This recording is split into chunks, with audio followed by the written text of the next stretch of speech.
မင်္ဂလာပါ channel MSN ပါလာမဲ့ One Friday Fight 136ကိုကျွန်တော်တို့တူတူလေ့လာကြည့်ရအောင်မြန်မာပွဲပါပါတယ်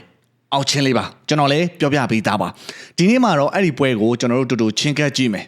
အောက်ချင်းလေးကနောက်ဆုံးပွဲမှာ Haruruki Tanitsu ကိုအမှတ်နဲ့နိုင်ပြီးတော့သူ့ရဲ့လက်ရည်အမှန်ကိုပြသထားပါတယ်ဝိုင်းရဲ့ပွဲဥထွက်ကတော့ပြင်ဆင်ချိန်မလုံလောက်လို့ထားလိုက်တော့ဗျာအခုပွဲက၃ပွဲမြောက်ဖြစ်တယ်ထိုင်းမှာလည်းနေစားလေးကျင့်နေပြီမို့လို့ပိုကောင်းလာမယ်လို့တော့ကျွန်တော်အနေနဲ့မျှော်လင့်နေပြိုင်ပွဲအရေးအတွက်ပို့ပြီးတော့များလာလေပို့ပြီးတော့ခက်ခဲလာမှာပါဒီတစ်ခေါက်တွေ့ရတဲ့ပြိုင်ဘက်ကခက်ပါတယ်အရန်ခက်လားဆိုရင်တော့အရန်တော့မခက်ပင်မဲ့ဟာလီယုံအတွက်ကတော့လွယ်ကူနေတဲ့ပြိုင်ဘက်တယောက်တော့မဟုတ်တာသိကြတယ်အသက်အရွယ်အရက် reach ပိုင်းကဘာမှထက်တွက်စရာမလိုဘူးအကုန်တူတူပဲ1မှာ9ပွဲထိုး9ပွဲနိုင်2ပွဲရှုံးပါrecord ကောင်းတယ်ရှုံးပွဲ2ပွဲကလည်းအမှတ်နဲ့ပဲရှုံးထားပါတယ်အချီပြည့်ရုံးနိုင်တဲ့ power ရှိသလိုမာကုံကလည်းရိုးရာသမားတွေလောက်ကိုရှိတယ်လက်သီးဒူးချေတထောင် clinch မွေထိုင်းတက်ရှစ်တက်ပညာဆုံးအကွက်ဆုံးရပါတယ်ဇွဲလည်းရှိသလိုအာယုံစူးဆိုင်နိုင်ဇွဲလည်းကောင်းပါတယ်1ပွဲ9ပွဲလုံးကိုကျွန်တော်ပြန်ကြည့်ပြီးပြီစွမ်းဆောင်ရည်ထိတ်တန်းရှိတဲ့ fighter ပါလက်သီးနဲ့တထောင်အထူးပြုထားတဲ့ကစားသမားဖြစ်ပြီးတော့မာကုံပိုင်းဇပိုင်းနဲ့ဖိစော်တတ်သူပါတီရင်ပို့ပြီးတော့လိုက်တတ်ပါတယ်မြင်အောင်ပြောရရင်ရိုးရာပရိသတ်တွေအကြိုက်ဖြစ်မဲ့ကစားသမားမျိုးပါ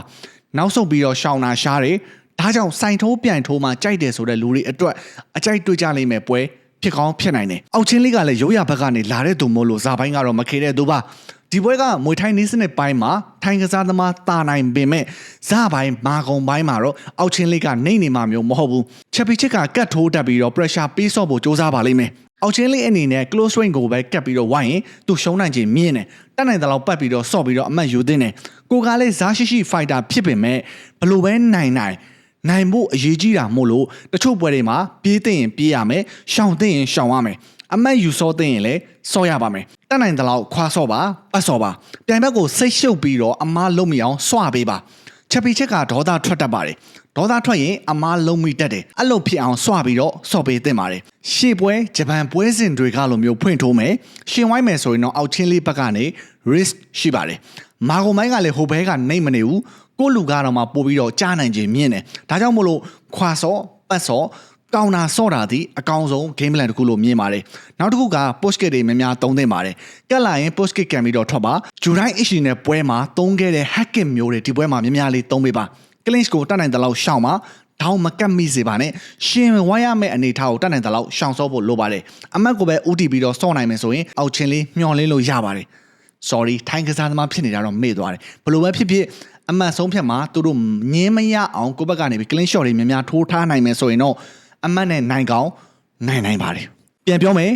ဒီပွဲအောက်ချင်းလီအတွက်ပွဲချက်ပါတယ်ရုံးရမယ်မွေထိုင်းစနစ်နဲ့အသားကျနေတဲ့ကစားသမားဖြစ်တဲ့ကိုယ့်ဘက်ကပပနက်နက်နဲ့စော်ဖို့လိုပါတယ်ပေါက်ကြီးမပေါက်သေးပါဘူးပေါက်ရင် Telegram မှာတင်ပေးထားပါမယ်နေရတာပါ Channel MSN ပါတဒါ